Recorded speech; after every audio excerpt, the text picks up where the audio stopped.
So this would be year number 4.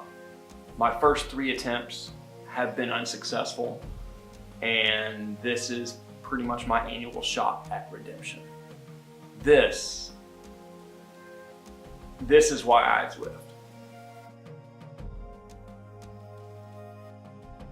So each year I take part in an annual bike trip.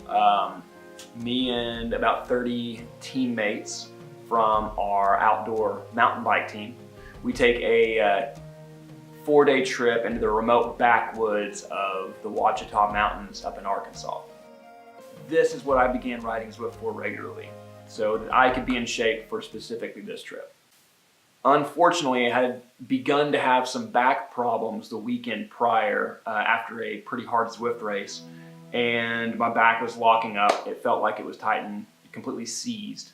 Had a ton of problems all week with it, and it was bad enough that at a couple points on the trip I thought about driving the hour back into town just to go to see a doctor. So on Saturday I woke up for this Keystone ride, the one that we set out to do, and my back still felt completely seized up. It took a couple of different tries for me to get my shoes to actually lace. I could barely reach them, so it took a little while for me to get ready that morning. I set out and kind of resolved ahead of time that I'm only going to do a quarter of this ride. I'm only going to do the 1/4 plate mark, and then I'm going to turn around. I'm probably going to go back into town and go see a doctor because my back's killing me. I can't even walk. And so that's what I set out to do. But a funny thing happened when I was out there riding. It didn't hurt, and I felt pretty good for the most part. I got to the 1/4 mark, and I felt strong. Aside from the big rocks or ledges or drops, my back really wasn't bothering me too much at all as long as I kept pedaling. But once I stopped, it was pretty miserable. So I decided once I got to the quarter way mark that I might as well just go ahead and continue and try to go ahead and do the biggest climb of the day, which is Maldon Mountain. And we'll get to the top and we'll see how we feel.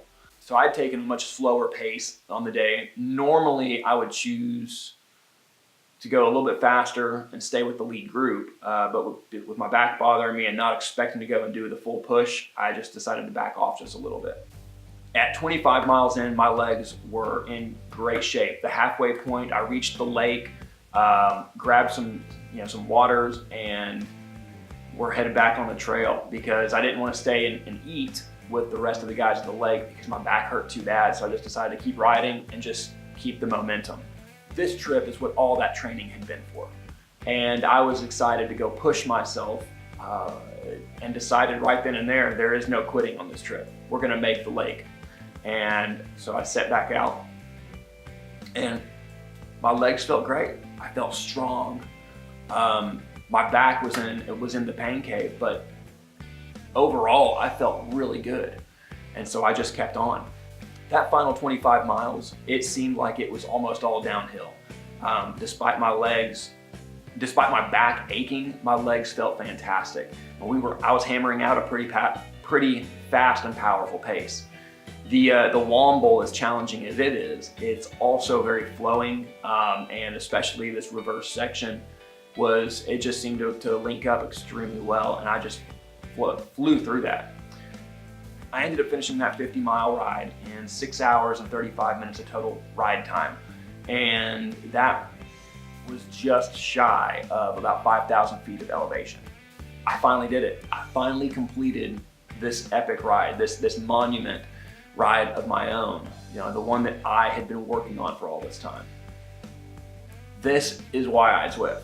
It's not so that I can race. It's not so that I can race specifically on Zwift. As much fun as I do have with that, and as much as I enjoy it. No, the reason that I Zwift is because I want to go enjoy this outdoor adventure.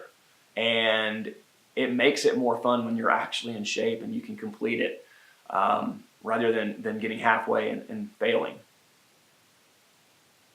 So for me, Zwift is not a replacement. It's a complement. It's a tool that we should use to both maintain and to improve our current fitness so that we can enjoy the outdoors more. That's what Zwift is all about for me. Between working full-time and trying to be an attentive dad, my training had seriously taken a big nosedive over the past couple of years since the kids were born. And early mornings are about the only time of the day that I can consistently get in a good, solid training ride. And Zwift is the best option for that. I don't need any lights. I don't have to worry about getting hit by somebody who's not paying attention in some suburban road. I just go in the garage, jump on the bike. It's just intense training on demand. Zwift gives me the ability to train where it's most effective for my schedule. It allows me to fit in the preparation to enjoy trips just like these. This is why I Zwift.